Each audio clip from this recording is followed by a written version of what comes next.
Channel ని subscribe చేయొచ్చు కదా. మళ్ళా అడుగుతున్నా, నేను సిగ్గు లేకుండా అడుగుతున్నా, దయచేసి సబ్స్క్రైబ్ చేయండి. నా ఆవేదనను అర్థం చేసుకోండి.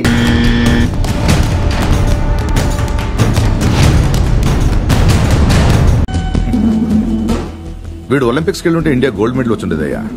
సంజన గారు, ఏమండి మీరు అలా పెట్టడం ప్రాబ్లం అండి. మాకు వద్దు అన్నా కూడా లేదు, నేను అట్లానే ఉంటా, నేను ఆ స్టాండ్ మీద ఉంటా, అది స్టాండే కరెక్ట్ కాదు. వ్యక్తిత్వాలు మార్చుకుంటారా అంటే అబ్బే మేము మారం ఇలాగే ఉంటామంటే ఎవరికి నష్టం. యాజ్ ఏ వాష్రూమ్ మానిటర్ గా నేను చెప్తున్నాను, రిమూవ్ చేయరా? లేదండి, నేను రిమూవ్ చేయరు. Okay, no use. వాడు విండండి.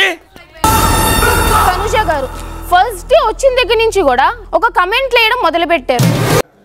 ఎందుకు చేయాలి? అది అవసరమానండి.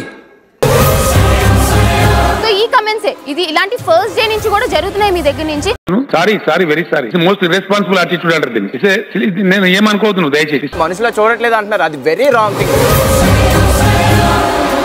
ఎక్కడో ఒక చిరాకు పడుతూ చేస్తున్నట్టు అనిపించింది.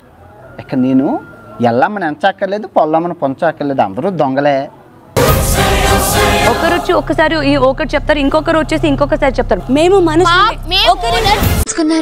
నువ్వు మధ్యలో మాట్లాడుకో. నువ్వు మాట్లాడితే నేనే మాట్లాడలేను. ఒక నిమిషం ఉండు. అగ్ని పరీక్ష అనే ఫార్మాట్ సార్, నేను అక్కడ మాట్లాడుతున్నా. దాని గురించి నీకేంటి అంత ఫీలింగ్? ఒక ఆడదాని గురించి ఫీల్ అవ్వడానికి మొగుడే కానక్కర్లేదండి, మనసున్నవాడు ఎవడైనా చాలు. బాడీ లాంగ్వేజ్ మీ మాటే బాలేదు. నా బాడీ లాంగ్వేజ్ గురించి, నా మాటల గురించి మీరు మాట్లాడాల్సిన రైట్ లేదు. ఆ మాట నువ్వు చెప్పకూడదు. ఎందుకు చెప్తున్నావు?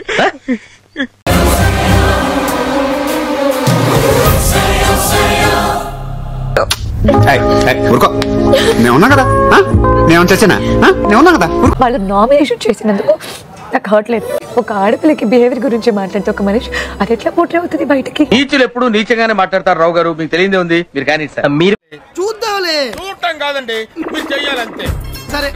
మీరు ట్రై చేస్తారన్నారంటే అది ఓకే అయిపోయినట్టే.